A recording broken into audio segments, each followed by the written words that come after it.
विधानसभेच्या 2024च्या पंचवार्षिक निवडणुकीच्या या प्रचार सभेला मंचावर उपस्थित असलेले भारतीय जनता पक्ष, शिवसेना, राष्ट्रवादी, आरपीआय आठवले गटाचे सर्व तोलामोलाचे नेते, आवाज वाढवू नको तू, तसंच राहू दे.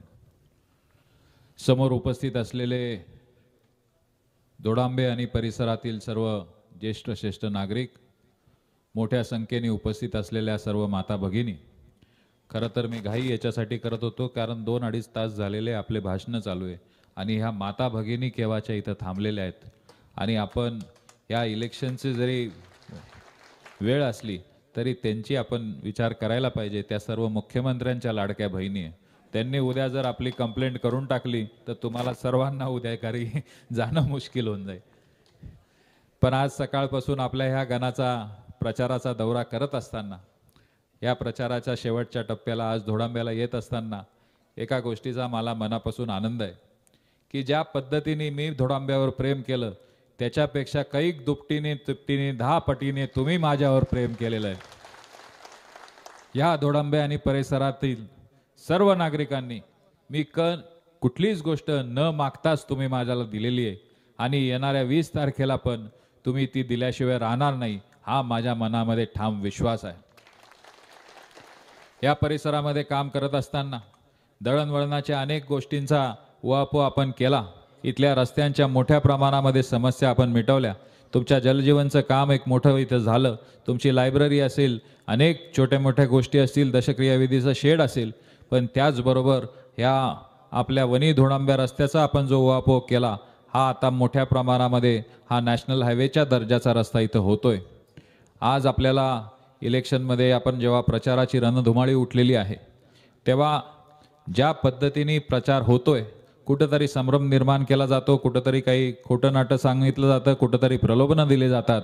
पण एका गोष्टीचा मी तुम्हाला ठाम विश्वास देऊ शकतो की ज्या गोष्टीची मी घोषणा केलेली आहे, ज्या गोष्टी आम्ही सांगितल्या आहेत की ह्या गोष्टी मार्गी लागलेल्या आहेत, याच्यामध्ये कुठलाही 1 रुपयाचा पण जर खोटेपणा निघाला तर भविष्यामध्ये आम्हाला तुम्ही माफ करणार नाही याची आम्हाला जाणीव आहे. आणि त्याच्यामुळे विरोधक जे आता आरोप प्रत्यारोप करतायत त्यांना माझं खुलं आव्हान आहे की आम्ही सांगितलेले जे काही कामं हे जर कुठे खोटे निघालेले असतील तर आपण आमच्या समोर चर्चा करा. उगीचच कुठेतरी खोटे आरोप करू नका. ज्या प्रामाणिकपणे आम्ही काम केलेलं आहे, ज्या प्रामाणिकपणे तुम्ही आमच्यावर विश्वास ठेवलेला आहे, याला विश्वासाला तडा आम्ही जाऊ देणार नाही. जे कामं सांगितले ते होणारच आणि जे कामं सांगितले ते झालेलेच आहेत. कुठलंही 1 रुपयाचा जरी खोटं नाटक काम निघालं तरी त्याला जबाबदार आम्ही राहू, ही खऱ्या अर्थाने तुम्हाला सर्वांना मी ग्वाही देतो. आणि प्रामाणिकपणे काम करत असताना एका गोष्टीचा मला खऱ्या अर्थाने एक मोठा आनंद होतो कारण विधानसभेच्या ह्या निवडणुकीच्या आधी माझ्या मनामध्ये खूप मोठी चलबिचल होती.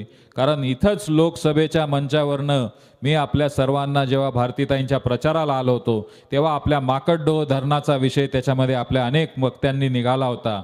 काका इथं चांगले हसतायत, त्यावेळेस ते तसे हसत नव्हते. पण ह्या माकडडोह धरणाचा आपला जांबुटक्याच्या वरती जे आपल्याला धरण करायचं आहे, अनेक वर्षांपासूनची आपली तिथं प्रलंबित मागणी होती. अनेक अडीअडचणीमधनं तिथं आपण मार्ग काढत असताना अचानक महायुतीचं सरकार 2019 नंतर गेलं आणि मध्ये महाविकास आघाडीचं 3 वर्ष सरकार आलं. या 3 वर्षाच्या सरकारमध्ये त्याचं प्रकरण कुठंच पुढे सरकलं नाही आणि पुनश्च एकदा जेव्हा आपलं सरकार आलं तेव्हा पुनश्च एकदा आपल्याला त्याला गती देता आली. पण लोकसभेच्या तोंडावर त्या परिस्थितीमध्ये मी आपल्या सर्वांना शब्द दिला होता. मी एवढंही सांगितलं होतं की इतक्या शेवटच्या घटकेला ते आलंय की पुढील 1 मिनिटात होईल का, एका दिवसात होईल का, एका महिन्यात होईल हे सांगता येत नाही. पण मी आपल्या सर्वांना शब्द दिला होता की विधानसभेच्या निवडणुकीच्या आधी कुठल्याही परिस्थितीमध्ये हा माकडडोह धरण हे मी मंजूर केल्याशिवाय राहणार नाही. आणि आज कोणी कितीही खोटं सांगण्याचा प्रयत्न केला तरी आपल्या धरणाच्या सर्व मान्यता होऊन त्याचं वर्क ऑर्डर झालेली आहे आणि त्याचं कामही लवकरच आता आचारसंहिता संपल्यावर सुरू होणार आहे. ही काळ्या दगडावरची रेष आहे. जवळजवळ 350 मीटरचा हा लांबीचा पाझर तलाव आणि जवळजवळ 60 फूट खोलीचा हा पाझर तलाव ज्या पद्धतीने आपल्याला जांबुटक्याचा जे पाण्याचा साठा आहे शेवटी त्याचा आपल्याला पाण्याचं दुर्भिक्ष त्याला सामोरं जावं लागायचं, त्याचं आज आपला मोठ्या प्रमाणामध्ये हा प्रश्न सुटला आहे. आणि त्याच्यामुळे मोठ्या प्रमाणामध्ये आपल्या परिसरामध्ये काम करत असताना आपल्या सर्वांच्या मार्गदर्शनाने आशीर्वादाने जे आम्ही काम करत होतो त्याचाच परिपाक आज जिथं जिथं आम्ही आज प्रचार दौऱ्याला जातोय एक समाधानाचं वातावरण आपल्या सर्वच्या या गावांमध्ये इथं मिळतंय। आणि विशेष करून एका गोष्टीचा मला विशेष आनंद होतो की आज प्रत्येक सभेमध्ये मोठ्या प्रमाणामध्ये आमच्या माता भगिनी तिथं हजेरी लावतायत।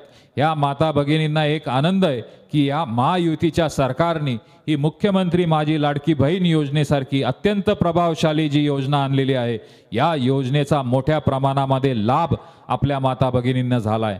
आत्ता आम्ही जे आकडे बघितले आहेत साधारणतः 65,000 पेक्षा जास्त माता भगिनींना एकट्या चांदवड तालुक्यामध्ये आपल्याला त्यांचा लाभ मिळालेला आहे। म्हणजे 65,000 कुटुंबांपर्यंत या 5 महिन्यामध्ये जवळजवळ 7,500 रुपयांची राशी मुख्यमंत्र्यांनी आपली दिवाळी गोड करण्यासाठी पाठवलेली आहे।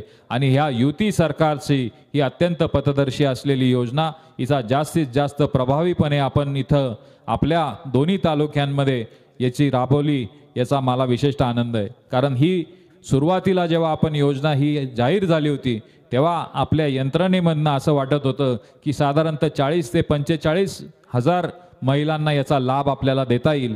पण आपण प्रत्येक गणामध्ये प्रत्येक गटामध्ये याचे मोठे मोठे मेळावे घेतले, मोठ्या प्रमाणामध्ये आपण आपल्या सर्व माता भगिनींना त्याच्यामध्ये सामील होण्यासाठी प्रोत्साहित केलं आणि आज जवळजवळ 65,000 पेक्षा जास्त महिलांना आपल्या चांदवड तालुक्यामध्ये आणि जवळजवळ 38,000 पेक्षा जास्त महिलांना देवळा तालुक्यामध्ये ह्या योजनेचा लाभ मिळतोय। याची जर आपण टोटल केली बेरीज केली तर जवळजवळ काका 1 लाखापेक्षा जास्त महिलांना एकट्या आपल्या विधानसभा मतदारसंघामध्ये ह्या योजनेचा लाभ मिळतोय।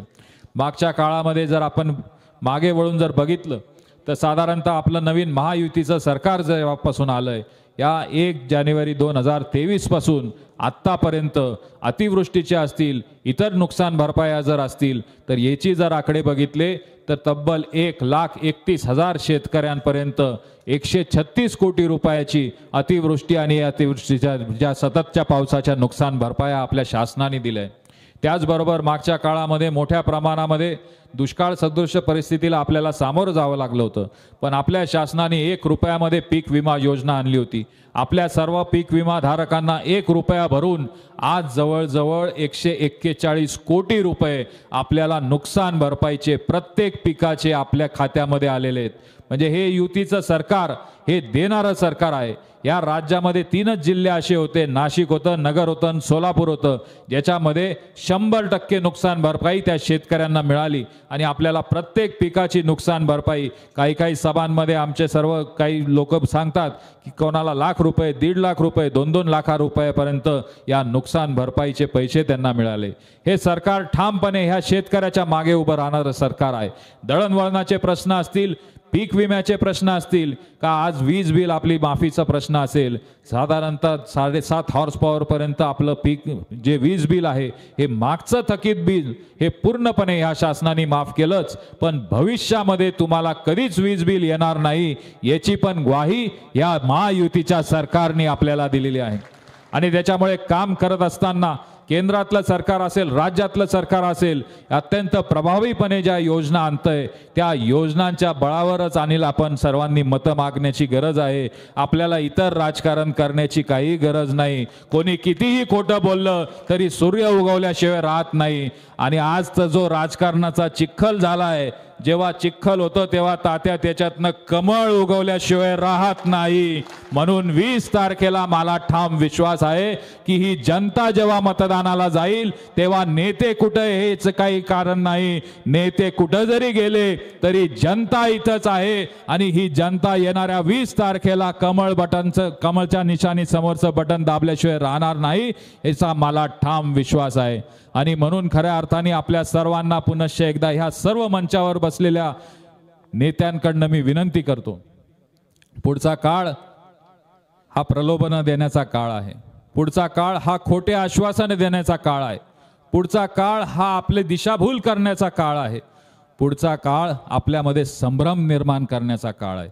कुठेतरी वेगळ्या वेगळ्या माध्यमातून आपल्यावर संभ्रम निर्माण केला जातील, कुठल्या तरी वेगळ्या माध्यमातून आपल्याला प्रलोभन देण्यात येतील, पण येणाऱ्या 15 दिवसामध्ये पुढच्या 5 वर्षाचं भविष्य आपलं खराब करू नका, ही खऱ्या अर्थाने आपल्या सर्वांना विनंती करतो. आपण जेव्हा मतदान करायला जाऊ तेव्हा मागच्या 5 वर्षाला आठवून पुढच्या 5 वर्षाला आपल्याला काय अपेक्षित आहे ते बघून आपण बटन दाबा आणि येणाऱ्या 20 तारखेला 2 नंबरला आपलं नाव आहे, कमळ निशाणी समोरचं बटन दाबून जे आशीर्वाद आपले कायम माझ्या मागे राहिलेले, जे वटेश्वराचे आशीर्वाद राहिले, जे विखाऱ्यावरच्या गोरक्षनाथाचे आशीर्वाद राहिलेत, ते मतपेटीमधनं बाहेर येतील अशी अपेक्षा बाळगतो. माझे 2 शब्द संपवतो.